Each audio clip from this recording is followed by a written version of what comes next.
Ouais. Ouais, en 2023, je suis tombée quand même sur des trucs bateaux, des trucs qui étaient mal faits, vraiment. Donc, cette vidéo, c'est celle où on va bitcher sur 5 dramas qui étaient horribles, qui m'ont fait perdre mon temps et qui étaient limite à deux doigts de me faire m'arracher les cheveux parce que...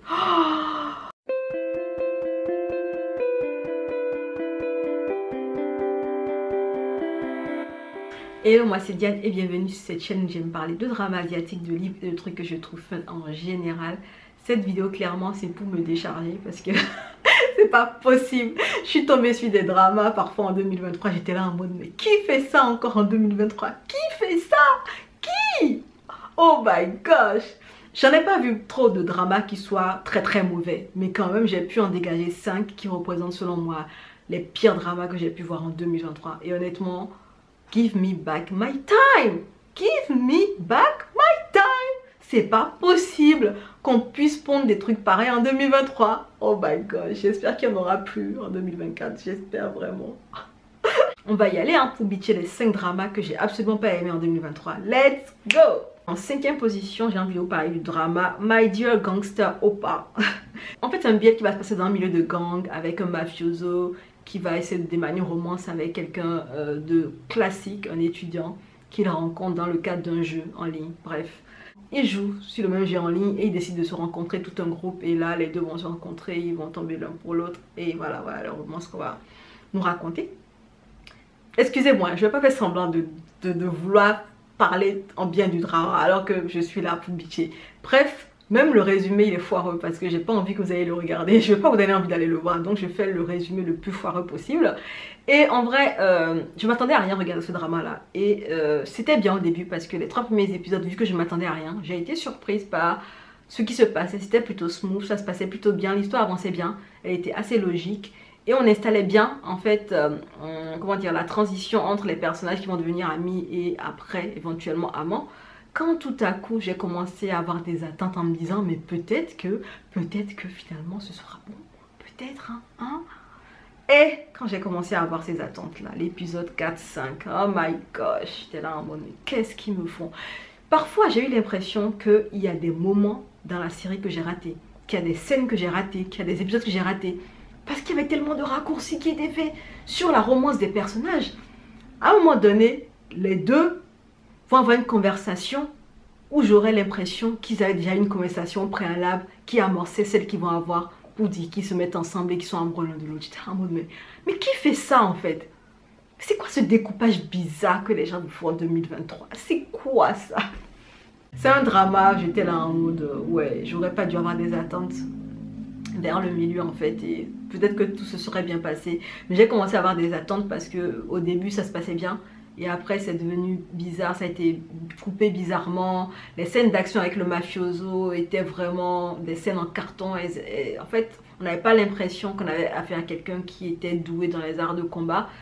Et j'ai trouvé ça dommage parce qu'on le vendait comme, vous savez, le mafioso qu'on respecte un peu partout et tout ça. Et dès qu'on le met dans des scènes d'action, c'est un peu léger. On se dit, bah... c'est dommage parce qu'ils auraient pu mieux exécuter ces scènes-là pour qu'on ait une impression de vraiment de mafioso en force. Ça n'a pas été le cas. La romance a été amenée un peu bizarrement. Pas une conversation qui n'a pas de sens selon moi. Bref, c'était bizarre. Et puis, les derniers épisodes, j'étais là en mode, mais pourquoi j'arrête pas ce drama quoi? Pourquoi je l'arrête pas? Je voulais juste voir la fin, mais honnêtement, j'aurais dû m'arrêter. J'aurais dû m'arrêter. Le drama que j'ai mis en 4e position, c'est Love Syndrome 3. C'est un vieil thaïlandais de 12 épisodes de 45 minutes. Et je vous assure qu'en disant 12 épisodes, je n'en reviens pas que j'ai pu regarder 12 épisodes de ce truc. This is bullshit. Bullshit. C'est n'importe quoi. Mais pourquoi est-ce que je m'énerve même? En fait, il reprend l'histoire d'un univers qui était tout aussi foireux. Je ne sais pas si vous vous rappelez, on avait parlé de Unforgotten Night l'année dernière, dans les pires dramas. Ce drama, il reprend des personnages du même univers. Mais c'est pas parce que vous reprenez le même univers que vous êtes censé faire n'importe quoi. Pourquoi est-ce que les gens sont comme ça? Pourquoi? Ce que j'ai détesté dans Love Syndrome, c'était la relation supra-toxique de ce couple principal.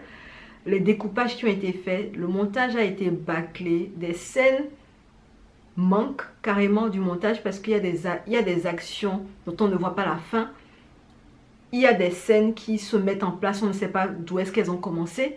Donc, il y a vraiment un découpage, un montage qui a été foireux, j'ai l'impression à un moment donné. Et puis, je ne sais pas vous, hein, mais quand j'ai regardé ce drama-là, je suis une adoreuse de pâtisserie. J'adore les pâtisseries, j'en mange tout le temps. À cause de ce drama-là, dès que j'entends cake, pendant un mois, j'avais juste envie de gerber. Parce qu'il y avait un personnage dans ce drama-là qui ne faisait que dire cake, cake, cake, cake. Il me saoulait avec cake. Il nous a saoulés tous. Je ne suis pas la seule. Hein. Tout le monde était gavé par son affaire de cake.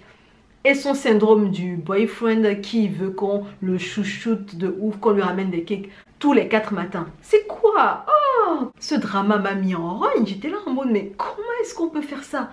Comment est-ce qu'on peut se foutre du téléspectateur à ce point-là, sincèrement?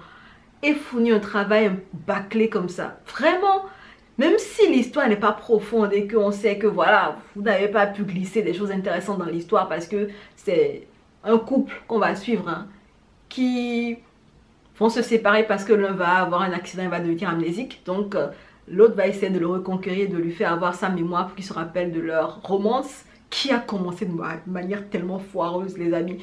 Pourquoi est-ce que l'on veut que quelqu'un se rappelle de ça? Pourquoi est-ce que tu veux qu'il se rappelle de tout ça? C'est n'importe quoi. Je n'ai pas envie de monter ma tension pour ce drama. Sachez que j'ai pas aimé ce drama, tout simplement. Et que voilà. Bref. Give me back my time. En troisième position, j'ai mis History Love in the Future. Et honnêtement, je l'ai mis là, en mode bitch un peu, parce que je sais qu'il ne mérite pas la troisième position. Mais en vrai, en fait, je m'attendais tellement à beaucoup plus que vraiment je le mets là. Parce que à un moment donné, les gars, il faut se calmer. History, en fait, est une saga qui propose des BL. Il y a plusieurs saisons. Donc là, le 5, Love in the Future, c'est la 5e saison.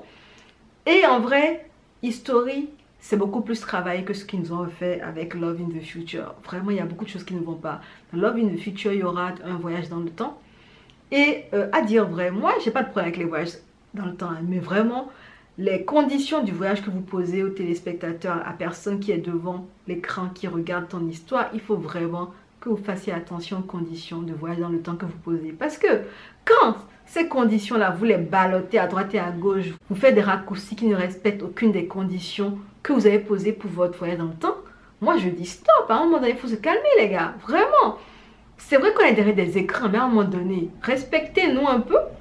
Hein? Respectez-nous un peu. On est là, on sacrifie notre temps pour regarder ça. Respectez-nous un peu. Donc bref, le truc avec le temps, le voyage avec le temps, c'était... Il y a eu des trucs qui n'allaient pas. Si vous voulez le faire, faites-le bien ou ne le faites pas. C'est ce que j'ai envie de dire. Hein? C'est pas fini. L'alchimie du coup principal, elle était à gerber, j'ai envie de dire. Sincèrement, je ne comprenais pas la romance principale. Vraiment, j'ai tenu jusqu'au bout pour la romance secondaire. Pourquoi est-ce que on peut s'attacher à une romance secondaire et pas à la romance principale? Ça n'a pas de sens. Parce qu'à la part du temps, la romance principale va gratter 70% du temps. Tandis que la romance secondaire aura que 30% du temps. Et avoir des gens qui ne suivent ton drama que pour la romance secondaire, c'est abusé. C'est pas bien pour toi, c'est pas bien pour l'image. Est-ce que je vous ai parlé du pitch? Il y aura un voyage dans le temps et quelqu'un du passé va aller dans le futur et va rencontrer un jeune enfant qu'il avait rencontré dans le passé, qui a grandi. Et ils vont avoir une romance bizarre. C'est ça le pitch, hein. De manière très, voilà. J'ai pas envie de donner envie d'aller le voir, donc voilà. Comprenez-moi si les résumés sont foireux. Je le fais exprès. Je suis pas motivée pour faire mieux, d'ailleurs. Et voilà, en fait, ouais, la romance, elle est pas terrible. Les interactions aussi entre les personnages. J'ai vraiment pas senti que c'est des personnages qui devenaient amis, même avant d'être amoureux, parce qu'ils ont essayé de faire cette vibe-là pour la romance principale. Je m'en foutais carrément, en fait, j'étais là en mode, ah bon, ouais, si tu le dis, ouais, si tu le dis, quoi.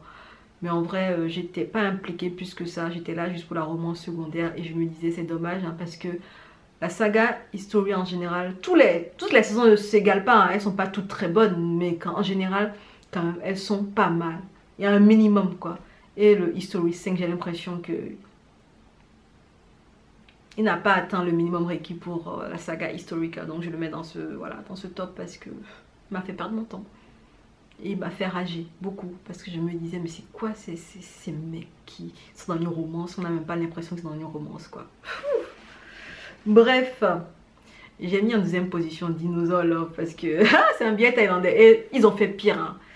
Ils ont fait pire les Thaïlandais sur ce coup-là parce que c'est un billet de 10 épisodes de 50 minutes. Et on va suivre une histoire entre un jeune étudiant qui va croiser son senior à l'université qui est un peu ripou. Et c'est un ripou, c'est quelqu'un qui fait les gros bras, qui est souvent dans les bagarres et tout ça. Et petit à petit, ils vont tomber amoureux. C'est un truc du genre. Moi, j'ai regardé ce drama, pourquoi? Parce qu'il y avait un acteur que j'avais beaucoup aimé dans Love in the Air, que je retrouvais dedans. Je me disais, ah, c'est bien, on lui donne ça, série avec lui en rôle principal. Donc le gars, il a upgradé de ouf, je suis contente pour lui. Et vraiment, j'étais vraiment contente pour ce drama-là. J'avais vraiment de bonnes attentes. Je me suis dit, ce serait trop mignon et tout, et tout, et tout, et tout. Mais j'avais oublié un truc. Déjà dans Love in the Air, il avait quelque chose qu'il faisait, et même que certains personnages de Love in the Air faisaient, qui m'énervaient déjà. Et dans Dinosaur Love, ils ont fait sa famille en fait. Vous savez quand vous avez l'impression de regarder quelque chose et que vous avez l'impression que les acteurs sont en train de jouer un rôle. Je ne sais pas si je me fais comprendre, mais c'est pour vous dire que quand tu regardes une émission, tu regardes un film, tu regardes une série, tu es censé ne pas voir l'acteur qui joue, mais plutôt le personnage qui est censé être joué dans la série, enfin dans tout ce que tu regardes. Dans Dinosaur Love, j'avais l'impression qu'il surjouait beaucoup, beaucoup, beaucoup. Et qu'il avait l'impression d'être filmé, donc il jouait un rôle. L'acteur principal, hein, qui est le gangster, je sais pas quoi là, senior gangster, il surjouait beaucoup. En face de lui, dans le couple principal, il y avait l'autre, il y avait son junior qui du coup était le mec sans expression. Donc tu étais là, lui n'avait pas d'expression et tu avais en face quelqu'un qui surjouait. À quel moment est-ce que vous pensez que ça allait bien se passer? Ça s'est mal passé, bien entendu. Et en plus, il y a aussi plein de trucs dans les scénarios qui n'ont pas de sens. Il y a des coupures qui ont été faites, il y a des raccourcis qui ont été faits de manière très bizarre. Il y a des évolutions qui ont été amenées. Et on a l'impression qu'il manque des bouts de l'histoire. Parce que justement, il y a des scènes qui ont eu lieu. Alors que pour qu'elles aient lieu, il faut qu'il y ait une scène avant celle-là. Clairement. On va se calmer. Mais honnêtement, dire que j'ai passé 10 épisodes de 50 minutes sur ce truc. C'est du temps hein, que je ne récupérais pas. Ça fait mal, hein, ça fait mal. De base, j'étais rentrée dedans avec... Voilà, j'espérais que ça se passerait bien. Et à la fin de la journée, voilà, ça s'est pas bien passé. Tellement que j'ai même pas vu l'épisode spécial qu'ils ont sorti au Vietnam ou je sais pas où, bref. J'aime pas bitcher, mais en vrai, c'était vraiment pas terrible. Et je suis pas la seule à dire tout ça de ce drama. Beaucoup ont fait des remarques similaires quand même, parce que tellement ça m'énerve que j'ai plus la voix pour parler. Voilà, c'est dommage. Ce sont des acteurs qui, je pense, s'ils avaient été mieux dirigés, auraient pu donner quelque chose de beaucoup plus potable. Si les scènes avaient été un peu mieux montées, on aurait des chronologies dans les actions, dans les émotions qui auraient été plus smooth en fait.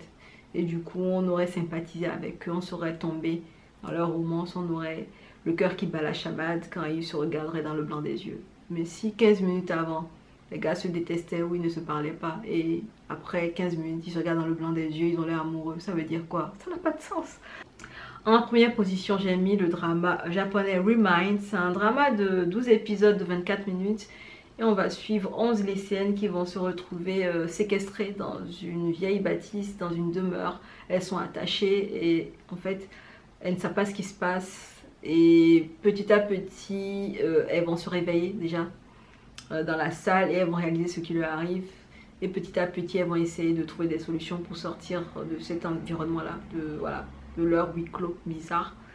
Et c'est en général des dramas, c'est des vibes de drama que j'aime bien parce que du coup c'est un huis clos, on doit être sur un thriller psychologique, on doit être sur des manipulations.